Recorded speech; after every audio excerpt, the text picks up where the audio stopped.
think I'll do a horizontal format here, using rhythmic lines for the underlying structure.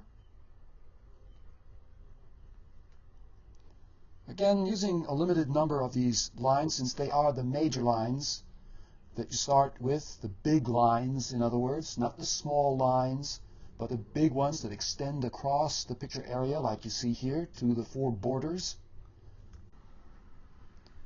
Not sure yet what I'm going to be doing here. Maybe these figures, like this. And I'm using that rhythmic line as my guide. Remember what I said, that these lines for the structure in the beginning are just a rough guide, just a rough structure that you're establishing. The positions of these lines will change as you continue working on your picture. So for example, that line there, I may decide to move it up further. And back here, maybe there are some buildings. And those buildings form that rhythmic line like this. And this part right here, maybe that's a big rock that these figures are sitting near. And that big rock makes that rhythmic line. And down here, there's something, maybe a weapon or something sticking up like that maybe, that completes this rhythmic line like that. Not sure yet. So when you begin your composition, you begin with a simple structure of these rhythmic lines, and then as the composition progresses, as I showed you previously, the structure will change, will become more complex, but you begin in the simplest way possible, with the fewest lines possible, with the major lines. Not all lines are major lines. Not all lines are the big lines. There are only a few major lines, a few big lines, just as there are only a few big shapes that you begin your composition with. Always thinking first in terms of the big shapes, the big lines. Did a little more work on this rough sketch, and these figures that you see here, they form an implied line. The eye follows these figures. Now this is very rough back here, but I can continue working on them.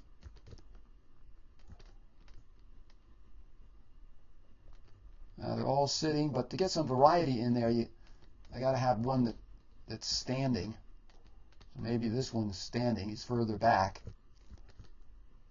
And then some of the others might be sitting. They're going all the way back, and the eye of the viewer is going to be led back. So starting over here, the eye is going to be led back by those figures, because the eye follows shapes that are the same or similar looking. And then back here, where I have that rhythmic line, I'll add some buildings back there. They're sitting on that hill.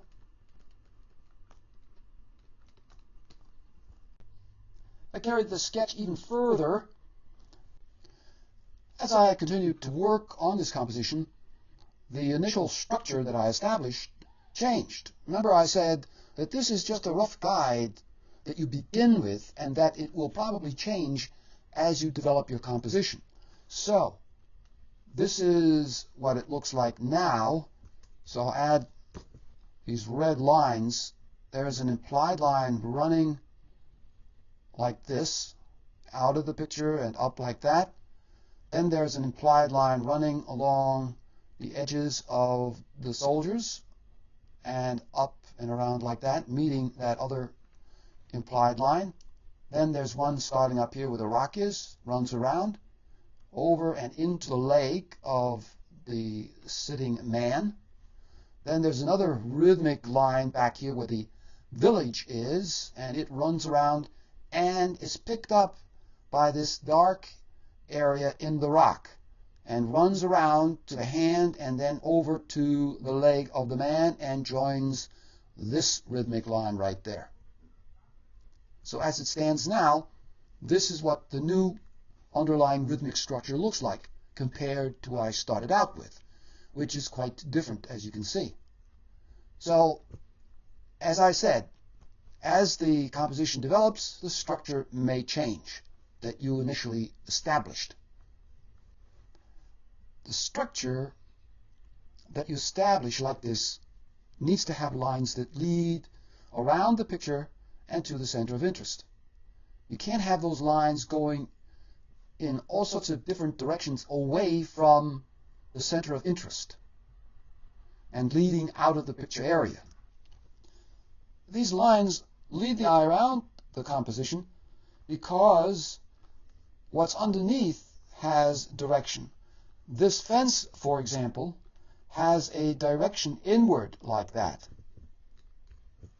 So the fence is pointing inward, therefore the eye is following the direction of the fence into the picture from the left. And that's where this line is located, where the fence is. So the eye moves into the picture like that. Then when you look up here where the village is, those buildings lead the eye over toward the right. So the figures here lead the eye back. This post and this one and that one stop the eye from going out of the picture at the left. The eye sees the buildings here, and since the buildings form an implied line and they are moving in this direction, the eye therefore follows those buildings over toward the right to where the edge of this big rock is. Therefore the eye is led at the edge of the rock down to where this figure is.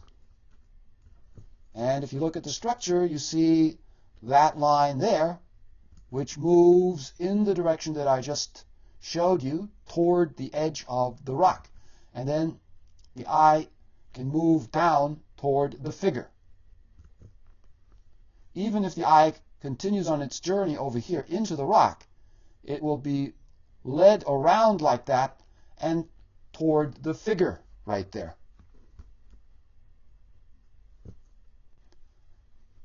There's another rhythmic line that I see, which I didn't add to this structure, and that line is this one.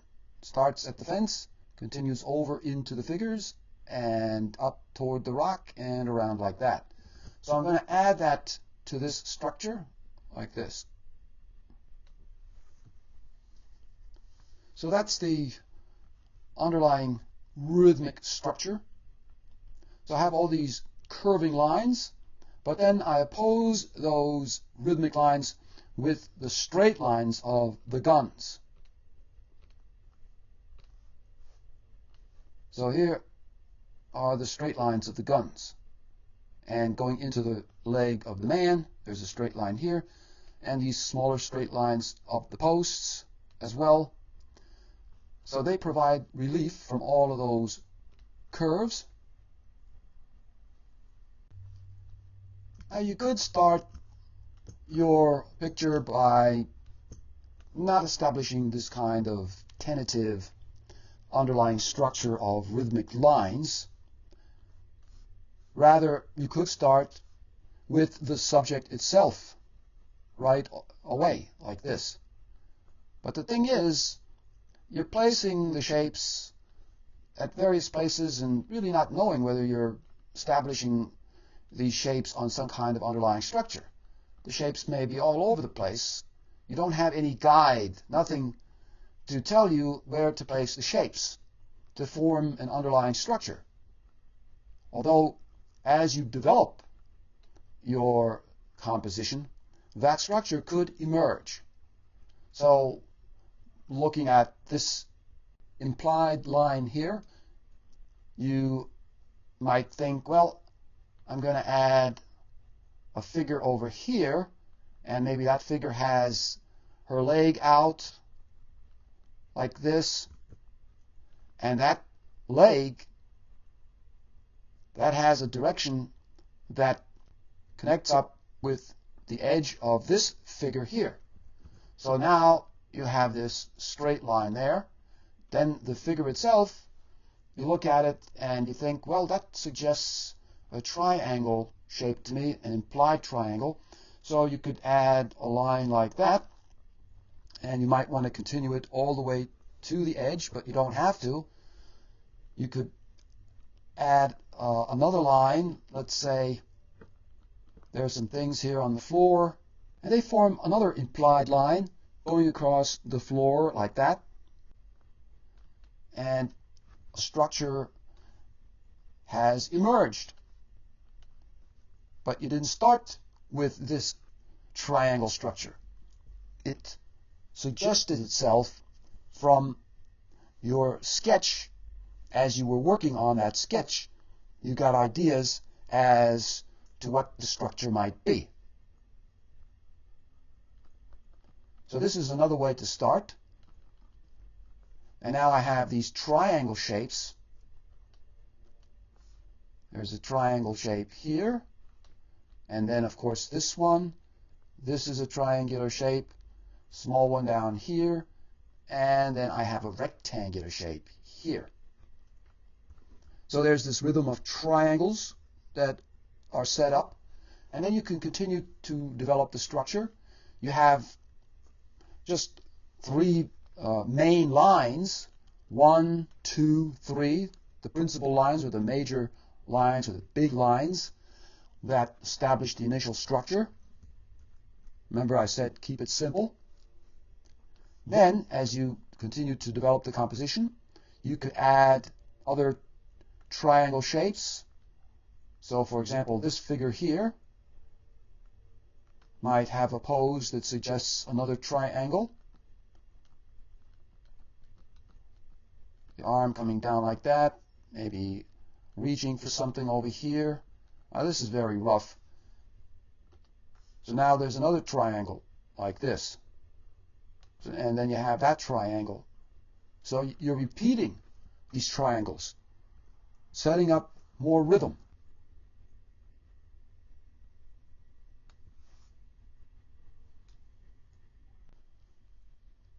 Here are the components for the underlying structure.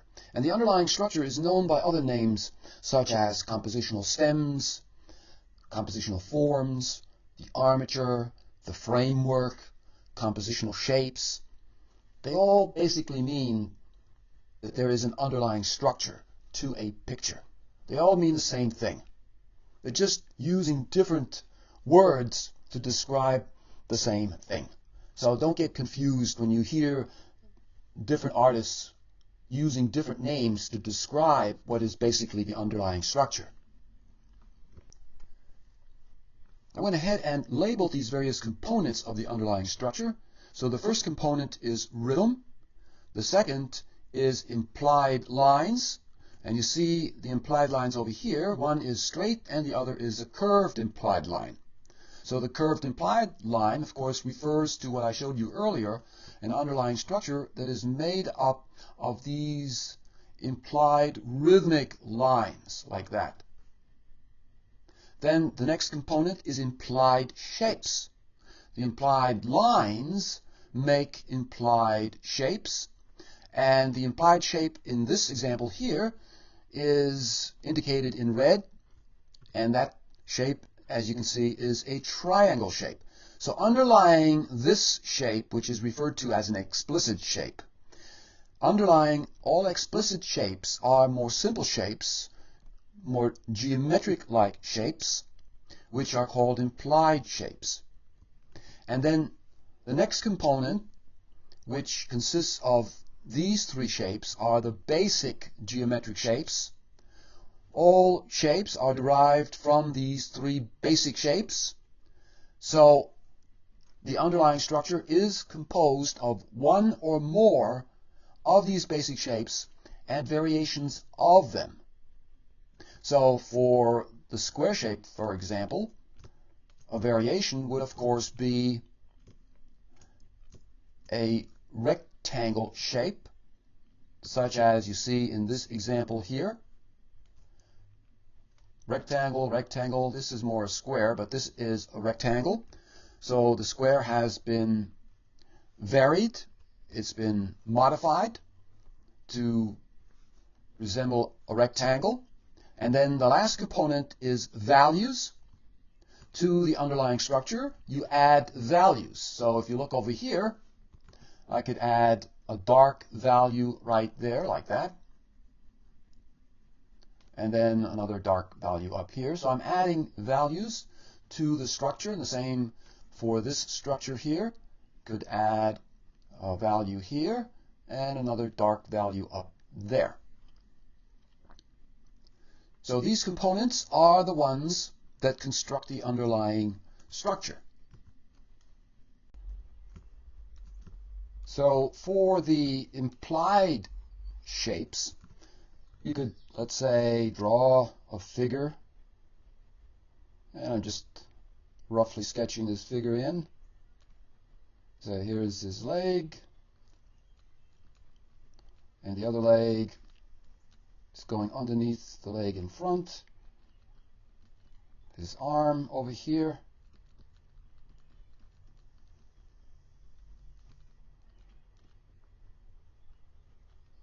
Gas shadow to anchor him to the ground. There is an implied shape here. Do you see it? Well, the implied shape is this.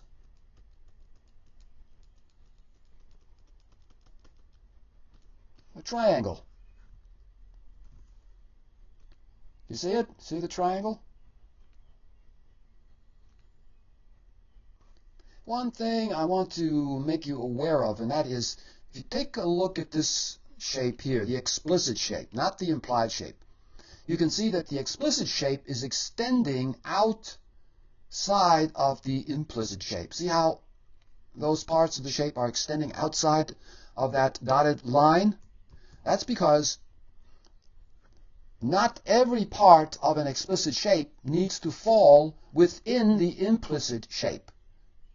It's the feeling that you get of whether that implicit shape resembles a triangle or a circle or a rectangle, or whatever shape. So if it feels like it is a triangle or appears to you as if it were a triangle without including parts of the explicit shape that extend outside it, then that's what it is. Then it's a triangle. If you look over here, you can see that the head and the knee are extending outside of that implicit triangle.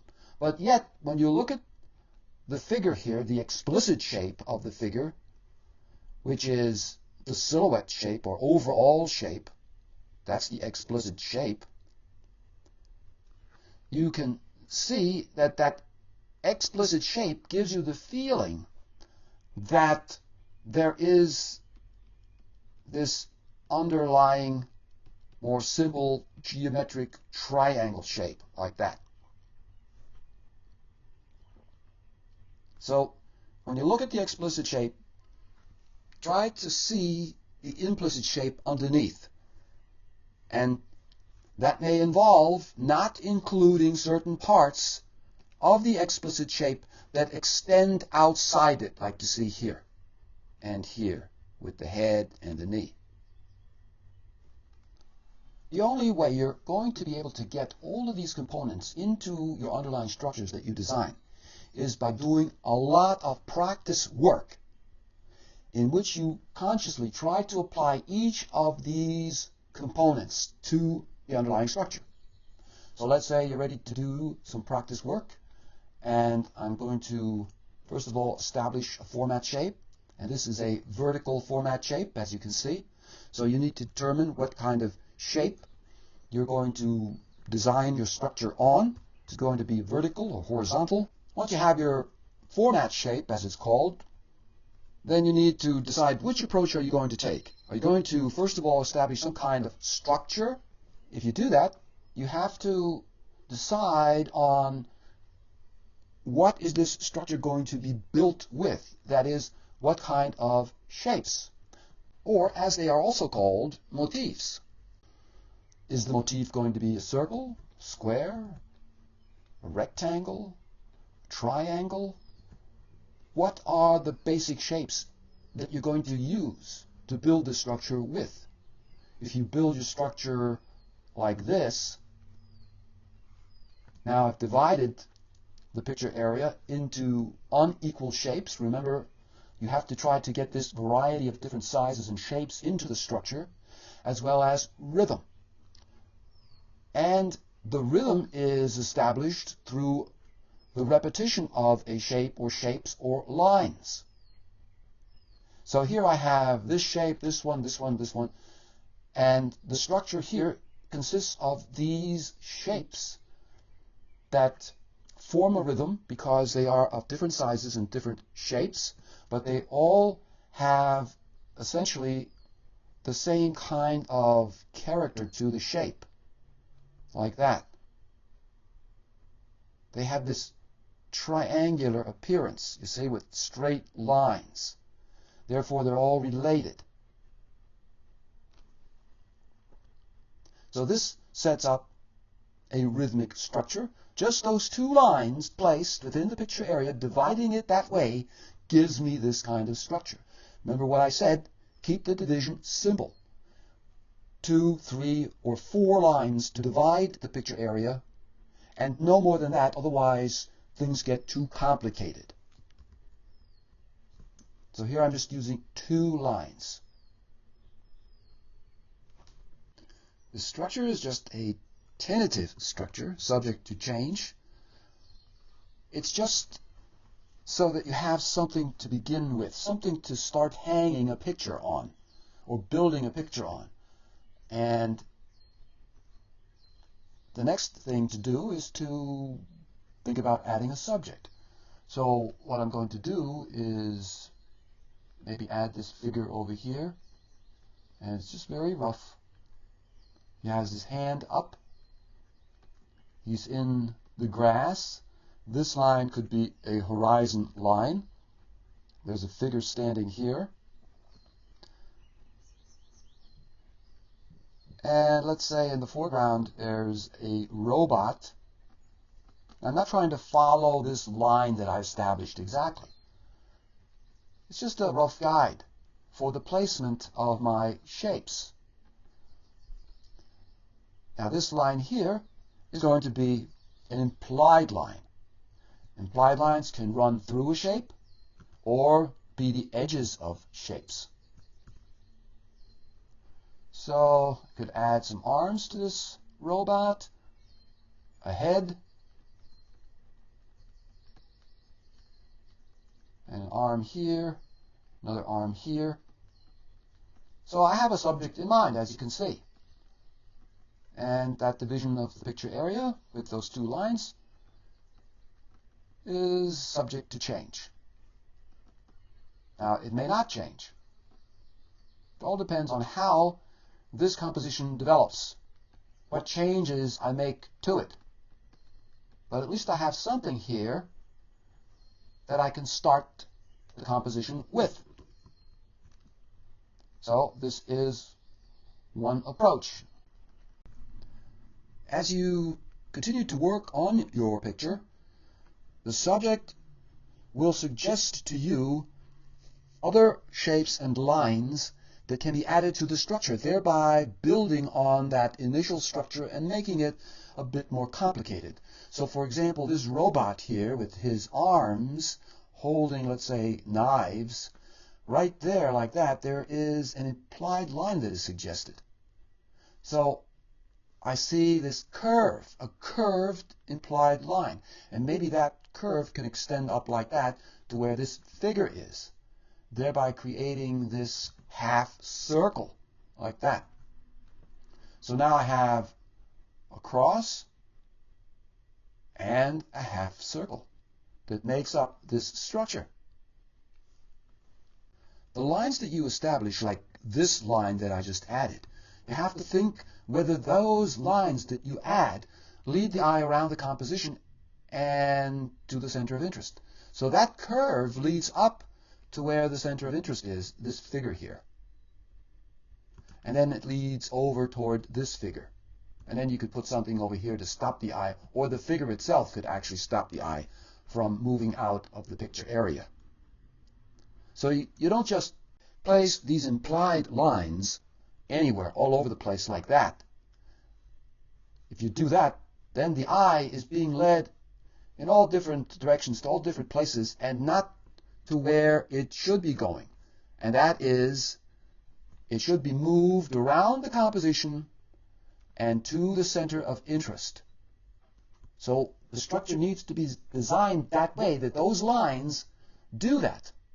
They help to lead the eye around the composition and to the center of interest.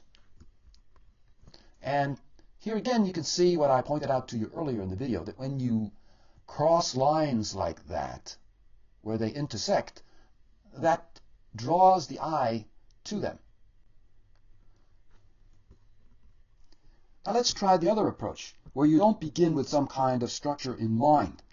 Rather, you begin with the subject, and you start doing your sketch.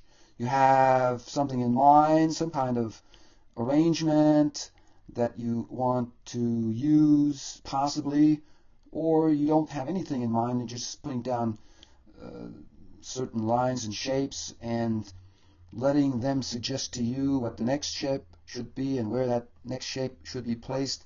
So here I don't have any structure in mind yet, and I'm thinking again of having a robot over here and the arms like that.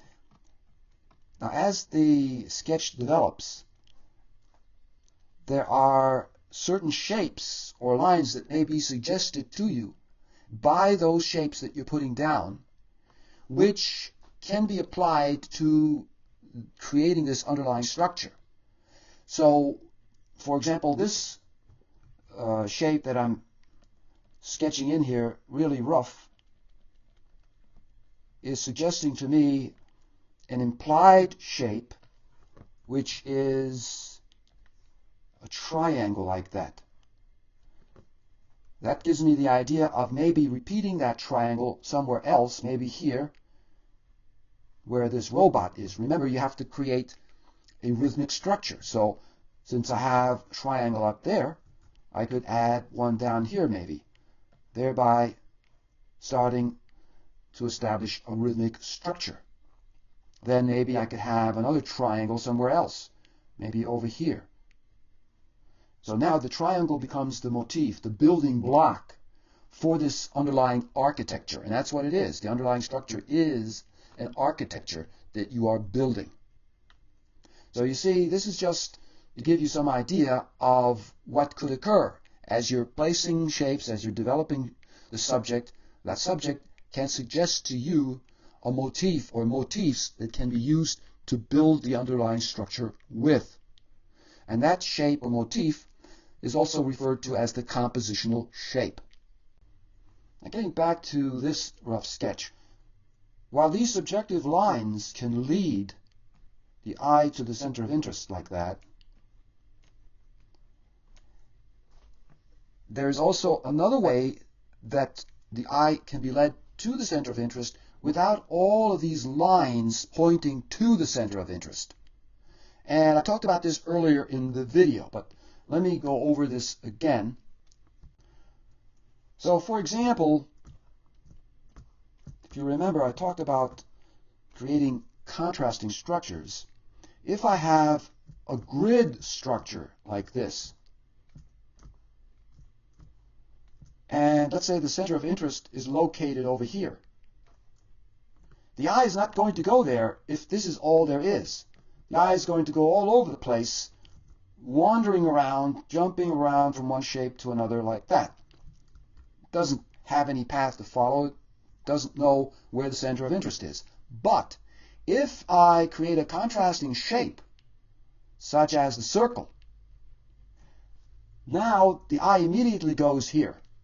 And if the center of interest is located here, the eye is going to go there, in spite of all these other lines and shapes making that grid structure.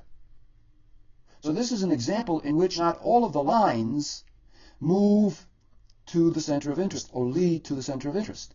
But the eye nevertheless goes to the center of interest because of this contrast of shapes. So you have the circle shape contrasting with the rectangle shapes that are formed by that grid structure. So all of these shapes are rectangle shapes. And they contrast sharply with the circle shape. So here's another way in which you can lead the eye to the center of interest by creating a different kind of structure, a grid structure like this, where the lines are not all pointing to the center of interest.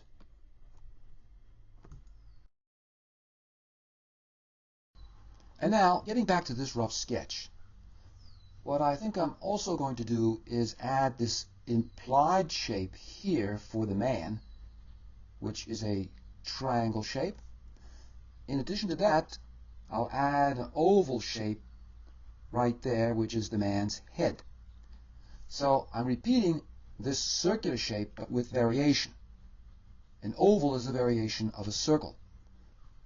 So the structure that you establish acts as a kind of scaffolding for the values that you apply. The values then have some place to hold on to. So if I add some values like this, they're being supported by the structure.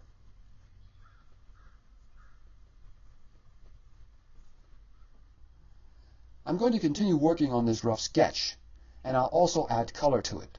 However, you won't see me doing those things because it will take too long. So what I'm going to do now is jump ahead and then show you what the rough color sketch looks like.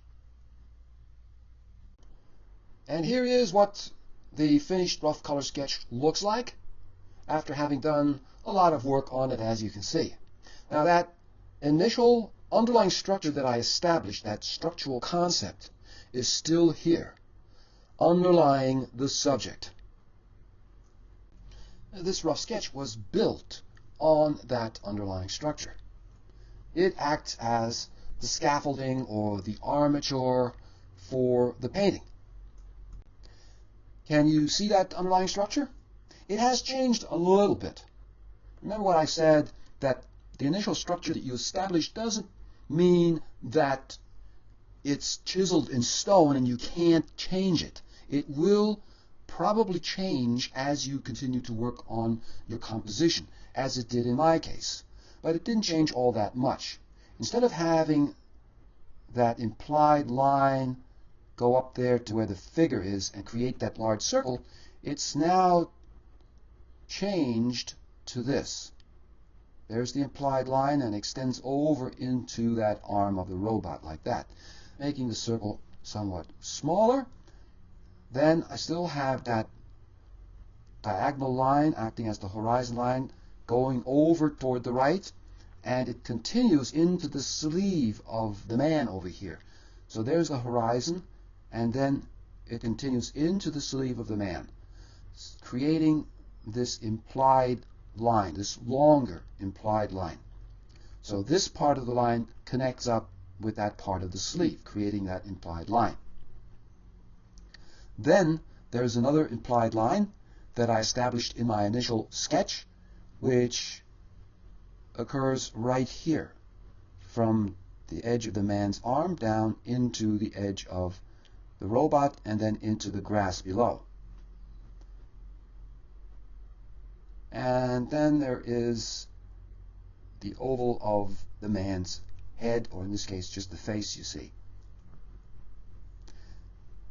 When you look at this line that I just added, and let me eliminate it for a moment, you can see that the edge right there of his arm doesn't exactly line up with the edge of the robot like that. But nevertheless, when you look at the painting, you get the feeling that there is a longer implied line like that going down toward the bottom of the picture border. And if you remember, I said that the lines, the implied lines, shouldn't look too obvious, and neither should the implied shapes. So you have to hide them somewhat, so that the whole structure doesn't jump out at you and is immediately obvious. That would be a flaw in your composition. All these components that make up the underlying structure are present here, as I've already shown you, but I'll go over them again. So rhythm, for example, is established by dividing the picture area into a series of shapes that you see here, these triangular shapes.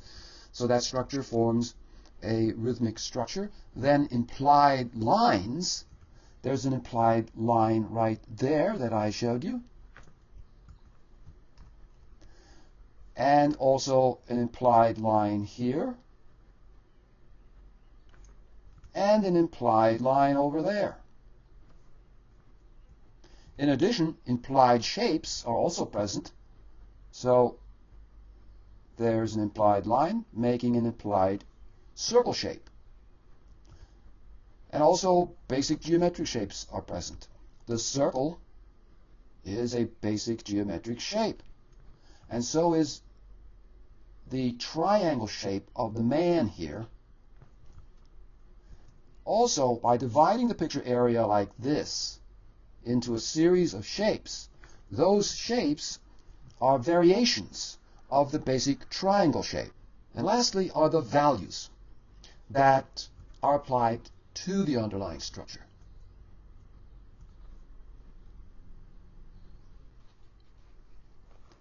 If you've watched my other videos on design and composition, you'll know that I talked about compositional shapes. Compositional shapes are part of the underlying structure. So for example, I will have talked about establishing this kind of compositional shape, and it's an L shape like that, and then when you add your subject matter, that L shape is a guide to the placement of your subject matter, and you place the subject matter within that L shape, and it can of course extend outside it somewhat, but not too far. And all the activity occurs within that compositional shape. And then outside of that compositional shape, right here, for example, there isn't that much activity. There isn't that much density of shapes. So there's a more quiet area, a more economical area, less going on here, and all the activity is taking place, or most of the activity is taking place within the compositional shape. So this becomes the underlying structure. And then that L shape is repeated in other places within the composition, like that, establishing a rhythmic structure, and that would fulfill one of the requirements of the underlying structure, which is to establish a rhythm repeated by a shape or a line. So if I repeat a rhythmic line like that, I've established a rhythmic structure. The straight lines dividing up the picture area in this example establish a rhythm of rectangular shapes that you see here, repeated again and again with variations of size, thereby setting up a rhythmic structure. And by the way, rhythmic structures are two-dimensional. They consist of two-dimensional shapes. They have height and the shapes have width, but they don't have any depth to them.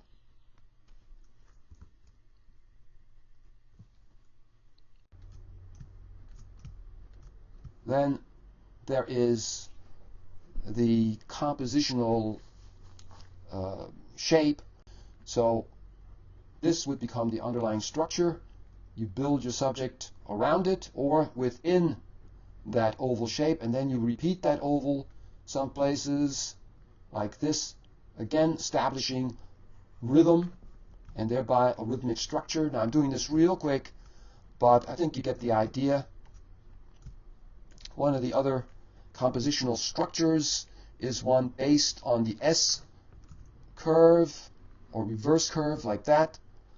So this could be a landscape with a river running through it like that, and then that S line would be repeated in other places within the composition. Then of course there is the classical composition that uses the triangle, and the triangle is repeated like this. So this, again, is an underlying structure because the subject matter, let's say there's a figure here, they form an implied triangle shape. And then you have additional shapes, such as a rectangle shape that I just added here. And then this is a rectangle shape as well.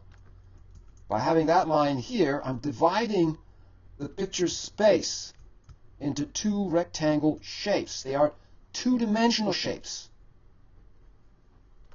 They're not three-dimensional shapes or forms. They're two-dimensional shapes. They exist on the picture plane. The picture plane is what you draw on, what you paint on, what the picture appears on. It is the flat two-dimensional surface on which you draw and paint.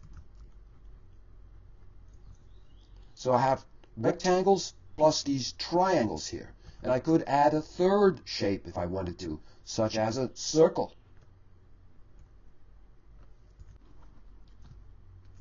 Remember, you can distort the basic geometric shapes. So for example, I could have something like this. And what is that? That's a distortion of the triangle. I've added these curved lines here. And that shape that is made acts as the compositional shape into which I placed subject matter, and it becomes part of the underlying structure.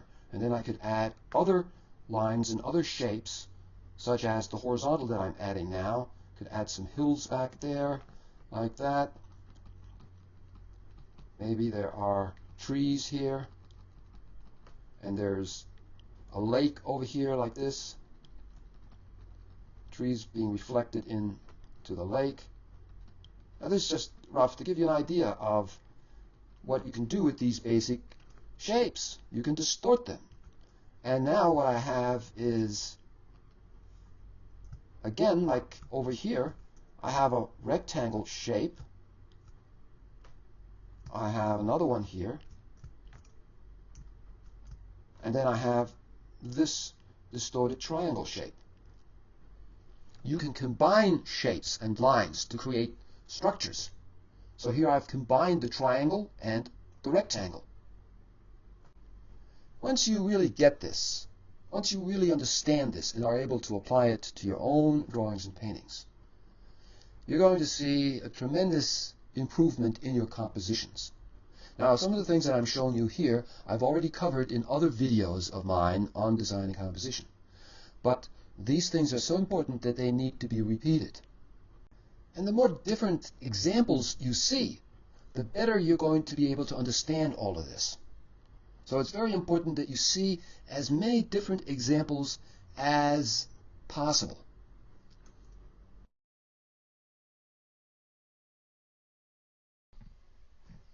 When you're designing the underlying structure or structural concept, keep in mind these things which make for a more effective underlying structure. One thing is that there needs to be a dominant shape or motif. And the way you make the shape dominant is either through size, like in this example here. The dominant shape or motif is the rectangle, because it is largest in size. So all of this is a rectangle shape, and it's largest in size, therefore it becomes dominant. And the subdominant shapes are these circles, because they're smaller in size.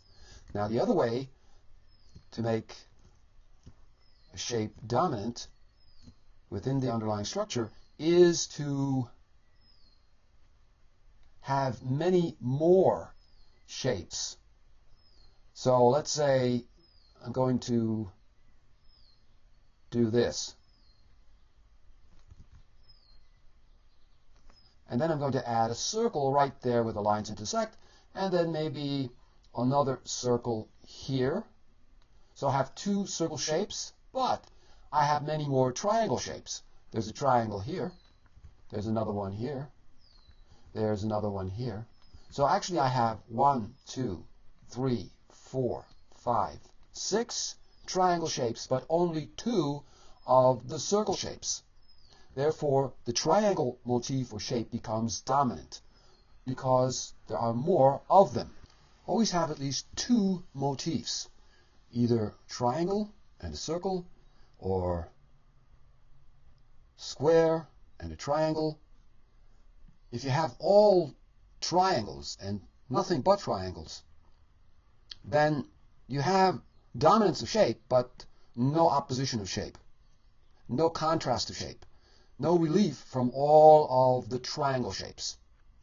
So, therefore, you need to introduce an opposing shape, and that opposing shape also helps to draw the eye to the center of interest. Like in this example here, the eye goes here where these circle shapes are because they contrast strongly in shape with all of these triangle shapes here. So through contrast of shapes or motifs, you can draw the eye of the viewer to the center of interest. So therefore, there's another reason why it's important to use at least 2 shapes. You can use more, you can use 3 if you want to add even more variety of shapes, which adds even more interest to the structure. But you have to be careful to balance them correctly so that you have a dominant shape. Let's say the triangle is dominant, like in this example here, and then you need a subdominant shape, and then the third shape is also subdominant. So you have 2 subdominant shapes plus 1 that's dominant. Always remember when designing this underlying structure that it consists of 2-dimensional geometric shape motifs that form a rhythm because of this repetition of a shape. And then you need to vary that shape, as I've been explaining to you in the video. Vary it in terms of its size and shape. So you may have a triangle that's like that, and then a triangle that's like that. Although they're both triangles, they have different shapes. One is more narrow, the other is wider. And then also you vary the sizes. You have smaller triangles, and then you have bigger triangles, just like you see in this example here. In addition, remember that the nature of this underlying structure is geometric. These are geometric shapes that you are designing this structure with. Another thing to keep in mind is that the shape or motif that you use, and when the artist talks about a motif, he's also referring to repetition. Motif means also that whatever shape you are using, whatever geometric shape you are using, that shape is going to be repeated, just like I showed you here with the triangle being repeated.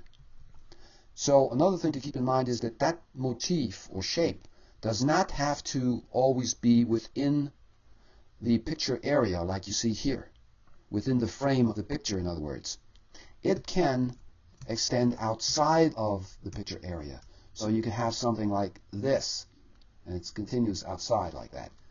So you don't always have to have these shapes within the picture area. I'm going to do a quick rough color sketch.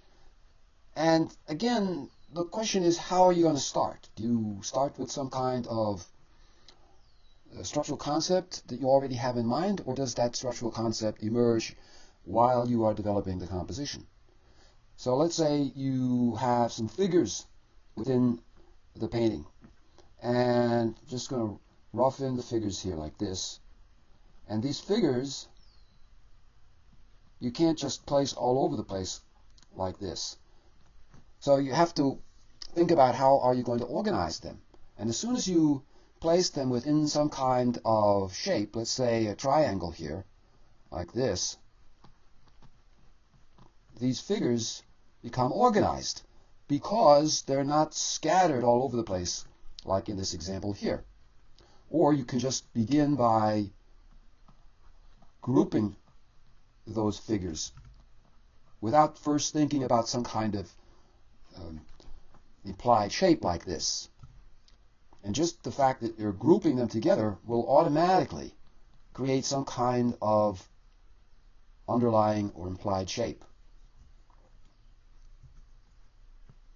So for this rough color sketch, I'm first of all going to establish the format shape, and then I'm going to start with a triangle shape like this.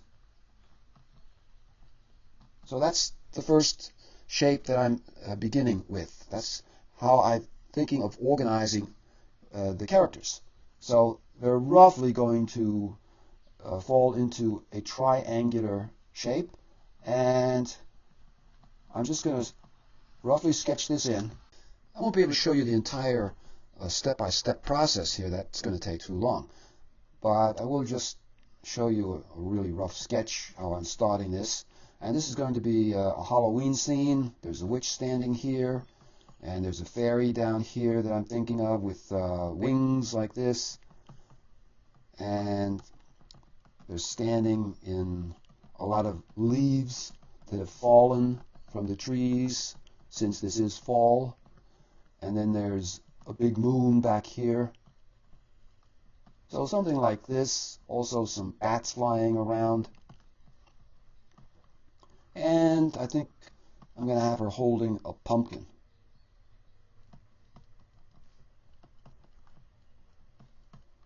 So the arrangement is something like this, starting with that triangle shape that I mentioned.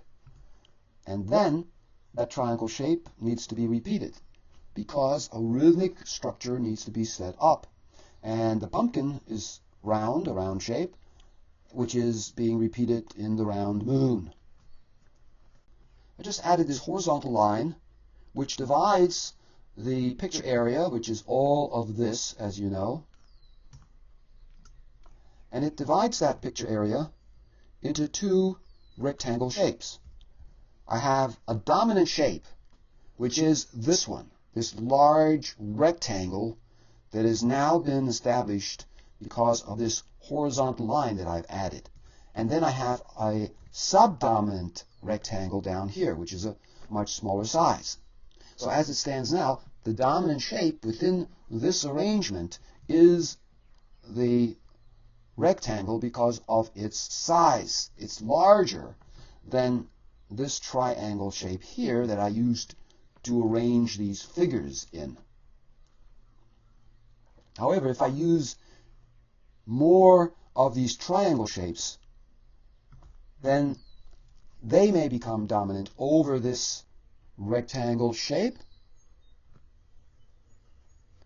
But if I have many more triangle shapes, then they may become dominant because there are more of the triangle shapes. So dominance is achieved, as I said earlier, either through size or through how many shapes you use, how many times those shapes repeat within the structure.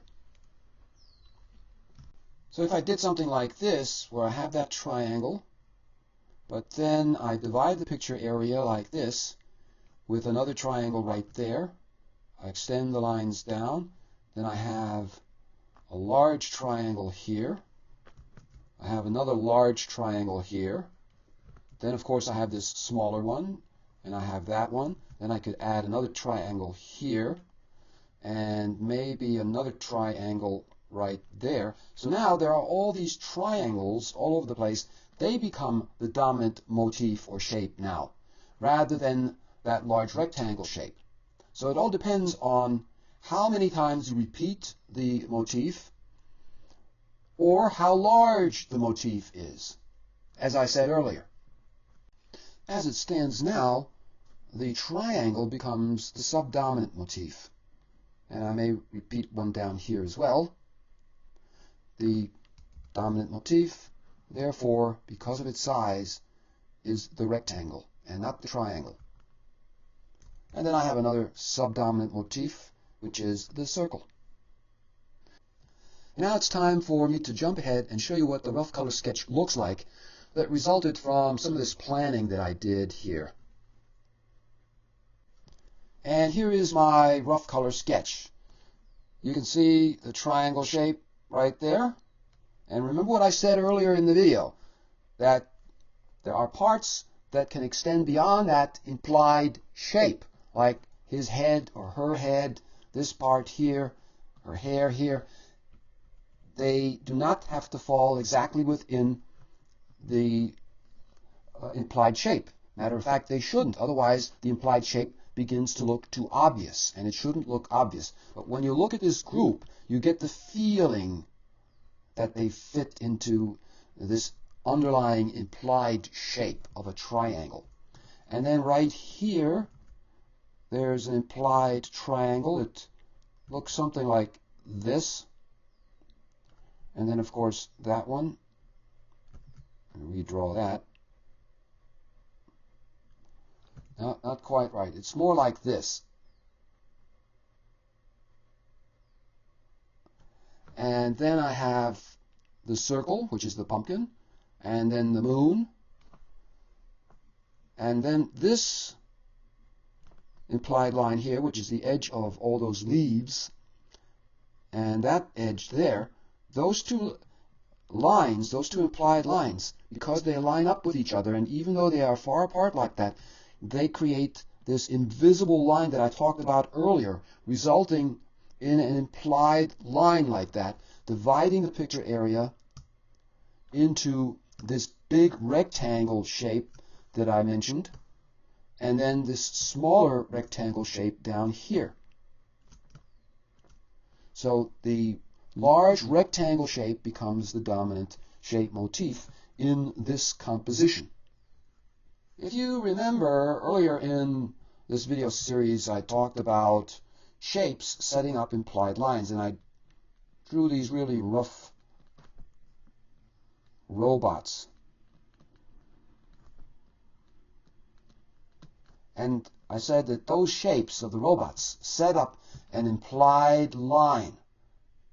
The eye follows these shapes because they look the same or similar. So the eye moves from one to the next, and a rhythm is set up with these repeated shapes, and the eye follows that rhythm. And you can see this kind of implied line in my rough sketch here. The shapes of these bats form an implied line, just as these shapes here, when repeated, form an implied line that the eye follows. And so it is with these bats. The eye follows the shapes of these bats, and they lead over to the center of interest, which is this witch. Sometimes, if the two lines, like these two implied lines here at the edge of that shape, if they are far apart like this, and you don't get the feeling that they're connecting, then you can add some intermediate line, such as, for example, down here, if I added something over here that would help to continue these lines, so that that line, for example, is picked up by that edge right there. And that edge then helps these two lines along, so that you get a greater feeling of connection between this line and that line. But sometimes it's not necessary, and it may not be necessary in this painting. When you watch my other videos on design and composition, in which I talk about the underlying structure, you'll also come across what I say about the two different kinds of structures. There's the open space structure, which is something like this. For example, let's say there's a figure here, and this is the open space. It is called open space because it is unstructured. You just have a lot of negative space like that. Then there is the structured space, which results from dividing up that open space in some way. So I could maybe add a picture here. Picture's in a frame, and this figure is standing in front of the picture. And what I've now done is I've divided up the background space with this rectangle shape and these lines that make that rectangle shape. So the space is no longer unstructured. It has now become structured. And you'll learn more about this in those other videos that I have. In addition, this underlying structure can also lock together a background with its foreground. So, for example, this picture here hanging on the wall could lock together with this figure in the foreground. And the way that's done is by having, let's say, there's something inside the figure here. Maybe he's wearing something, some kind of garment, and you see the edge of the garment right there. See that edge right there?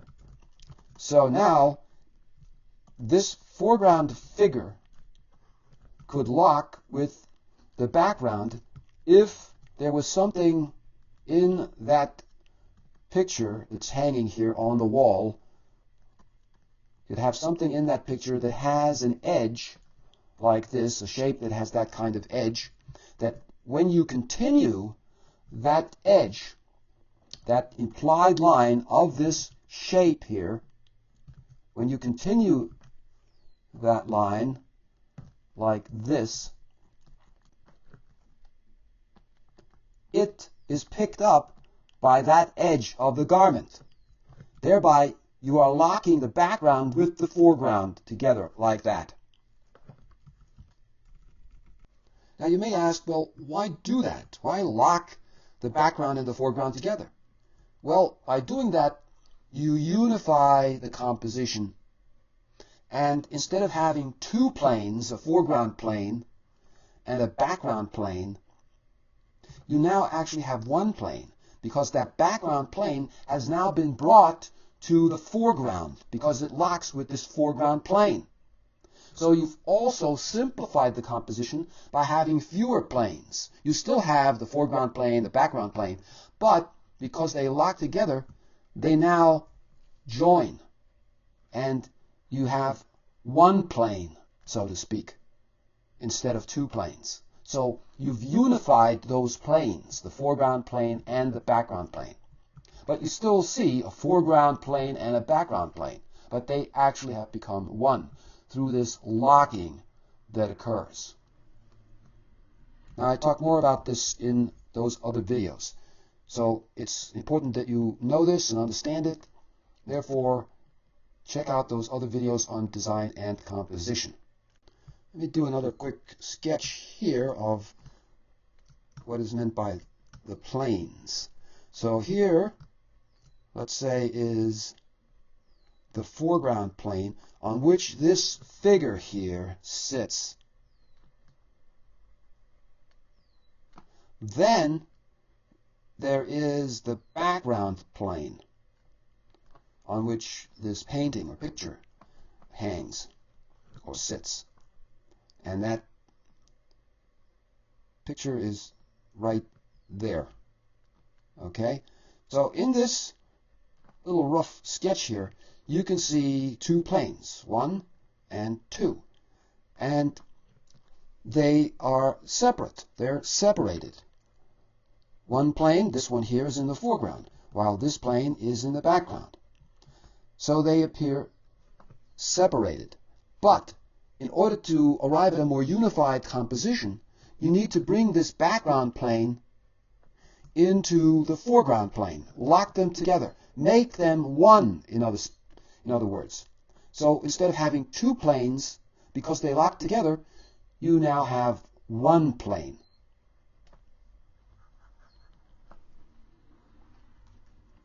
And this locking together also helps to prevent that other plane, that background plane, from falling away. Here I'm showing you only two planes, but there are actually three main planes. The big planes of the picture, on which the smaller planes sit. But you're concerned here with the main planes. So there is the foreground plane, then there's the middle distance plane, and then there's another plane which is the far distance plane. So all three planes actually need to be locked together, those three main planes. Now when you lock these planes together, you're also locking them to the picture plane, because that foreground main plane is the picture plane. And what is the picture plane? The picture plane is simply the plane on which you paint your picture or do your drawing. So you're locking all those planes to the picture plane, creating a oneness of planes. One plane, a unified plane. You're creating, in other words, a more unified composition by doing that, as I mentioned earlier. Planes are two-dimensional surfaces. So a plane has height and it has width. So that's what you're working with. You're working with two-dimensional planes and locking them together into one plane.